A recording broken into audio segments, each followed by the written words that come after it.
Hello everyone.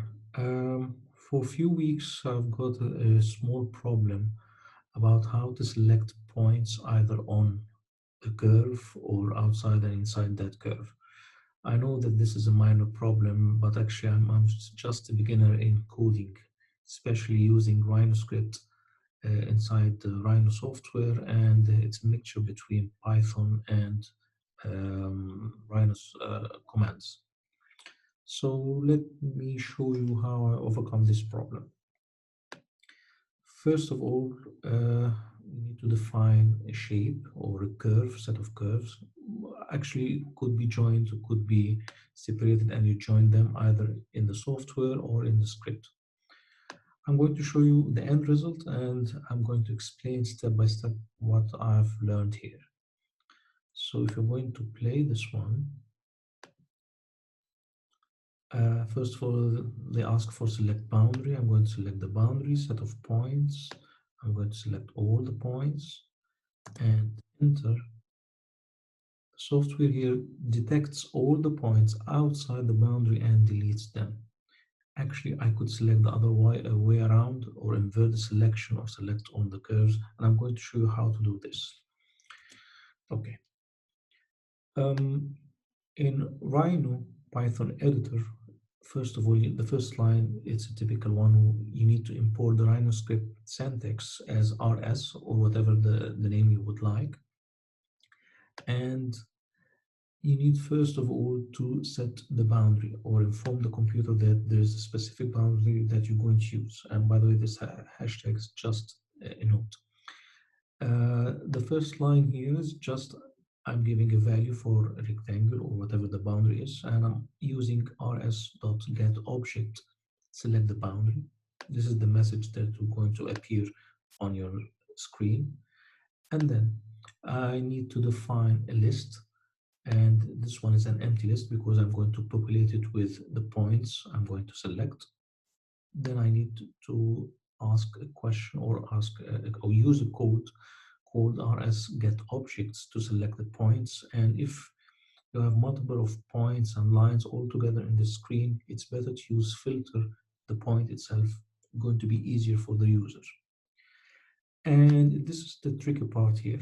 I need to do nested loops or for loop, two loops actually. The first one, which is I'm going to append or add the points to the empty list. And then the second loop, I need to use a code called or command called point in planar closed curve. Why this command is exceptional or very useful? Let me show you here. If I'm going to write rs dot point closed curve, this one, and I'm going to open the bracket, the computer is going to show me all the relevant data here. Actually, the outcome is something called 0, 1, 2. It's giving you like three choices. If the outcome of this command is 0, it means that the point is outside of the curve. 1 means the point is inside the curve, and 2 means the point is on the curve. So that's actually what I needed because I need to specify the points, their location toward a boundary. And this is very useful. This command or code needs the point or the points that you're going to use, the curve or the boundary. And if you need to have or to set the plane, that's fine. If the plane is already horizontal and it's typical word coordinate system plane, you can leave it as it is. And even you can choose the tolerance. Here in my example, I didn't choose any of these, just the points, and I need to loop because I need to see each point whether it's inside that boundary or not. Then I'm asking the computer if the outcome of this code, which is the RS point in planar closed curve, is equal or equivalent to 0, then hide this object and delete it from the screen. Delete it from the list and hide it from the screen. Of course, if I need the other way around, or by the way, 0, it means that these points are outside of the curve. If I would like to inside, I'm going to use 1. If I would like to set the points on the curve itself, I'm going to use 2.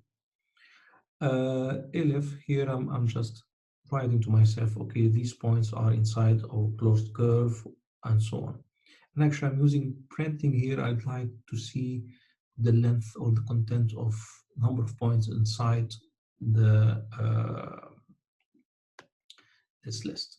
Okay, so let me run it again. And maybe just would like to delete the inside points. So I'm just using here 1 instead of 0. I'm going to use here 1. I'm going to write here 0, which means this point is outside. So let me run it again. I'm using the boundary, this boundary. I'm using the set of points. I could choose them all. And so all the points inside the boundary are deleted. I'm still new in this coding issue. I know that there might be other easier coding or easier maybe commands. Please share it with me. I would be thankful. Thank you very much for your time, and see you in next topics. Thanks. Bye.